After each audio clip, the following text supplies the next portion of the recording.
شروع کرتا ہوں اللہ کے نام سے جو نہایت مہربان اور رحم کرنے والا ہے۔ سیدنا عمر، عثمان، علی، حسن و حسین رضی اللہ عنہم کی شہادت کی وجوہات تلاش کرنے کی کوشش نہیں کرنی چاہیے، بلکہ سب سے پہلے مسلمان فیصلہ کرے کہ صحابہ کرام اور اہل بیت کس دین پر تھے، کیونکہ اصل مسئلہ تاریخ نہیں بلکہ قرآن و حدیث ہے جس پر صحابہ کرام اور اہل بیت تھے۔ البتہ شہادت کی وجوہات پر ایک نظر ڈالنے کی کوشش کرتے ہیں۔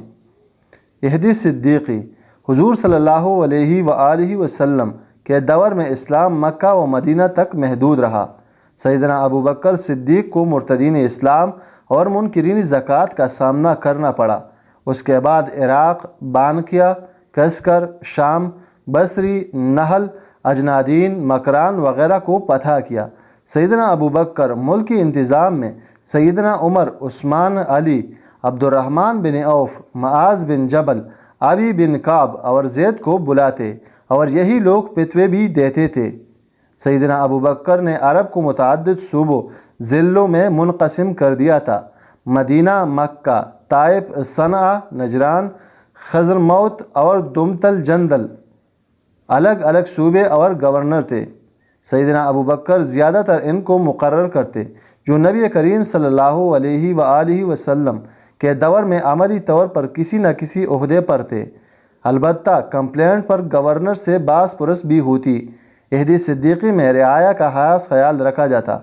جو مال غنیمت ملتا اس سے ہر شخص کو عطا کیا جاتا۔ مجرم ثابت ہونے پر سزا بھی دی جاتی۔ یہودی صدیقی 11 سے 13 ہجری تک رہا۔ دور سیدنا عمر رضی اللہ عنہ۔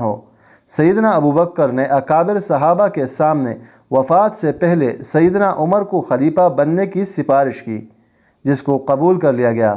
سیدنا عمر فاروق کا اسلام کے لیے بہترین دور جو 13 سے 23 ہجری تک رہا، جس میں سیدنا ابوبکر کے طریقے کو مد نظر رکھتے ہوئے اندرونی و بیرونی محاذ پر ورکنگ کر کے ملک کے معاشی و معاشرتی نظام کو بہتر بنایا گیا۔ علاقہ سیدنا عمر بن الخطاب کے دور خلافت میں عراق، مصر، لیبیا، سرزمین شام، ایران، خراسان، مشرقی اناطولیہ، جنوبی ارمینیا اور سجستان فتح ہو کر مملکت اسلامی میں شامل ہوئے اور اس کا رقبہ 22,51,030 مربع میل پر پھیل گیا۔ یہ بھی یاد رہے کہ پاکستان کا رقبہ 3,40,509 مربع میل ہے، اس لیے موازنہ کر لے کہ حکومت کس طرح ہوتی ہو۔ اور ہم نے کوئی نیا ملک فتح نہیں کیا بلکہ اپنے ملک کو آدھا گنوا دیا ہے۔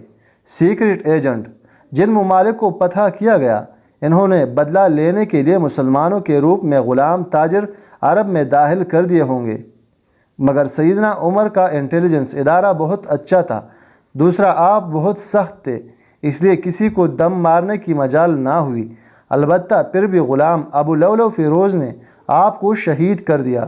ایران کے شہر کاشان میں اس کا مزار کیوں بنایا گیا اور 2007 میں عوام کے کہنے پر بند بھی کیا گیا؟ کیوں؟ عہد سیدنا عثمان۔